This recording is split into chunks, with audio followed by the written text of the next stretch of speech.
Hello, and welcome to a new episode. This is the Unskilled Commander Possibilities.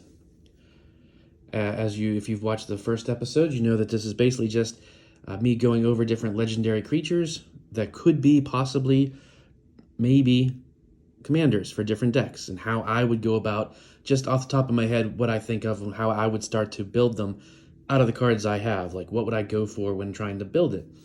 Just to get, the thought process is going, brainstorming, see if you guys would have the same ideas, if you think there's way better ways to build it, how would you do things, and just get the discussion going.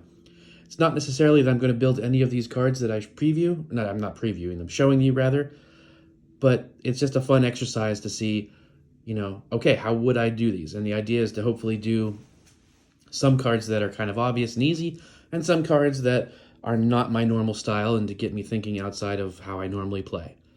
So today we've got basically a theme of green meanies here, all green cards.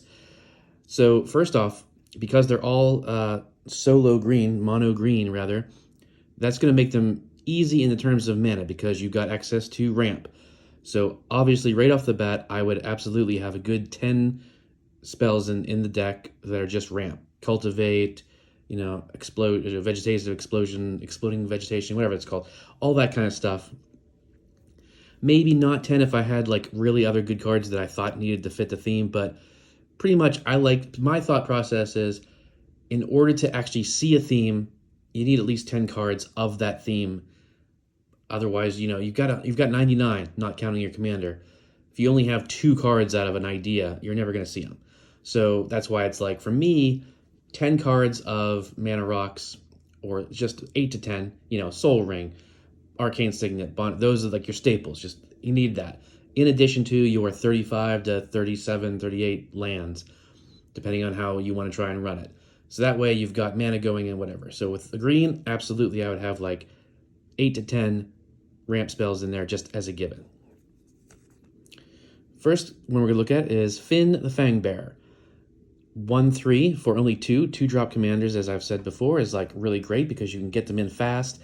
And if they get blown up a couple times, you can still play them again in a reasonable amount of turns. They get blown up 3 times. That's still, like, that point it's an 8-drop, but hopefully you're in mid game by then. You have enough mana.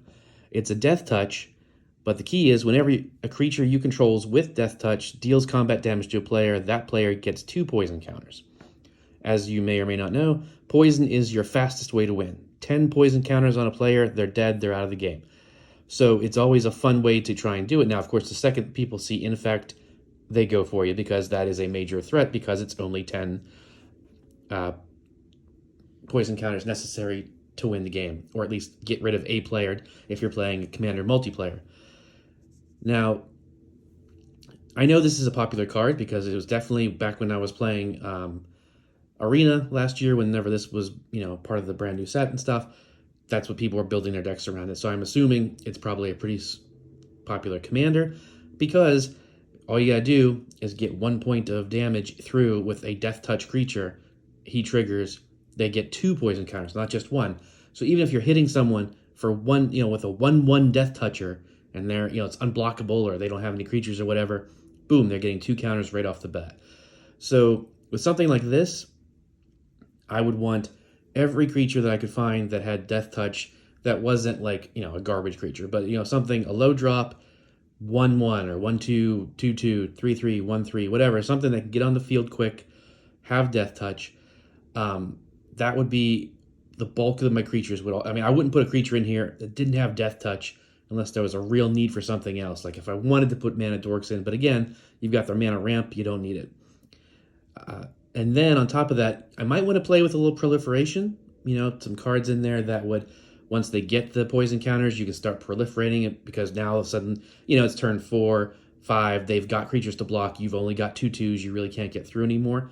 However, with green, I would definitely focus on +1/+1s, buffs, static buffs like Gaia's Anthem or whatever, and Trample.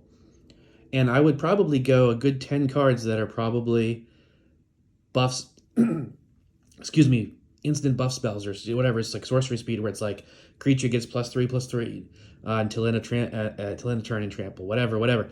That kind of thing to beef up my creatures, get them through, get the 2 poison counters, and then hopefully proliferate or just keep hammering away. And then a couple big drop giant creatures in there as well that would probably natively have trample most likely. And then maybe spells that would give them death touches. I'm not sure how much death touch is in green. I know it's in black, but I don't know if green has a ton. I know it has a decent amount, but so a mono green deck going on that theme. Maybe it's not great in Commander, definitely good in like 60 card, but that's how I'd go about Finn. Next up, we have Jolrael Monvul Recluse. Oh my god, I can't even say Recluse because I'm tongue-tied off the middle word. A 1/2, also a 2-drop. This is beautiful full art that I love.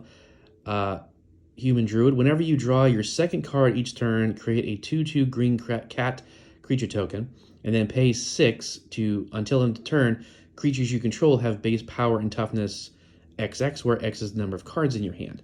So this is really interesting because, again, it's kind of outside of the normal styles I would play because it takes a lot more work, I would feel. Besides, your mana ramping and obviously because of green, you're going to want card draw in some form because you need to draw a second card each turn. Now, notice it says second card each turn. That doesn't mean if you draw 15 cards, you're going to get 15 cats. 15 2/2 cats. You only get one off your second card. So there's no point in having a ton of card draw. You just need consistent card draw on each of your turns.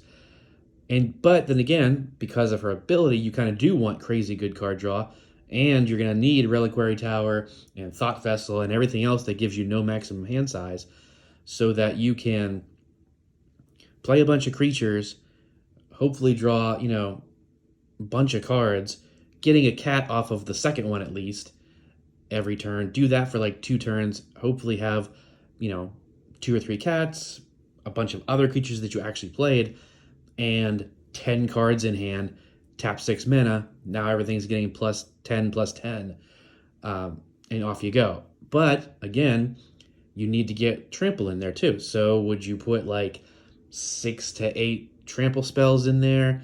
Obviously, the creatures you're going to want to play, you're going to want them to have trample natively to make it easier. But you should probably get some, enchantments or whatever that give static trample to your creatures, which isn't a ton that I know of. There's probably a decent amount, but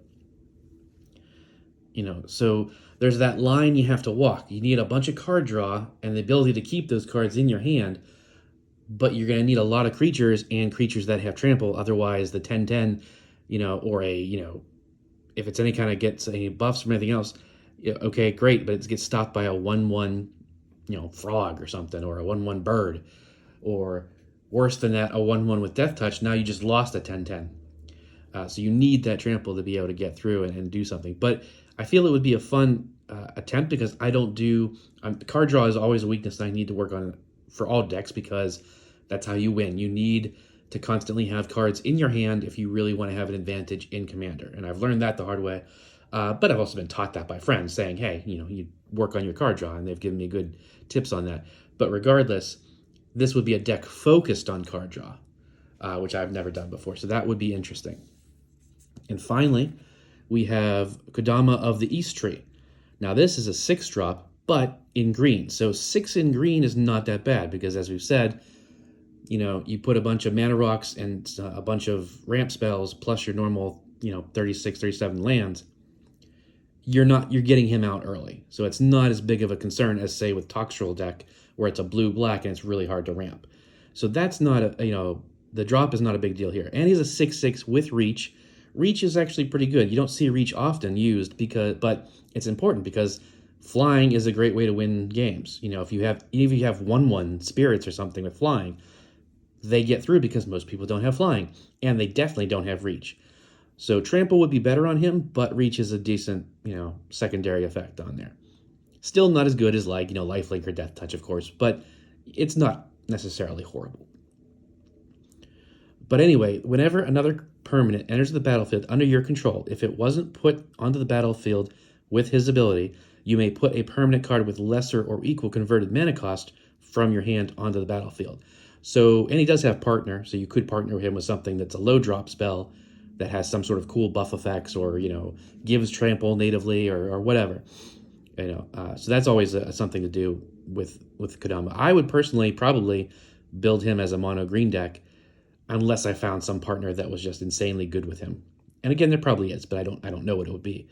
But I would definitely load it up with lots of mana ramp, and then mostly big creatures, because the mana ramp should get you there fast enough, and you need some card draw in there again, so that you're always having a full grip, as they say, as it's supposed to be. I don't know why it's called that, but full grip, other than gripping your cards, I guess, so that you can constantly play ramp spells and big drop creatures. Because you have him out, you play some crazy 7/7 worm for 7, then you also play like I don't know, 6/6 Hydra of some sort, or a bear, or beast of some sort. And so you're getting two creatures out, boom, right on top of each other, and they're big, and probably they're going to have trample, or they're going to have reach, or lifelink, or something else.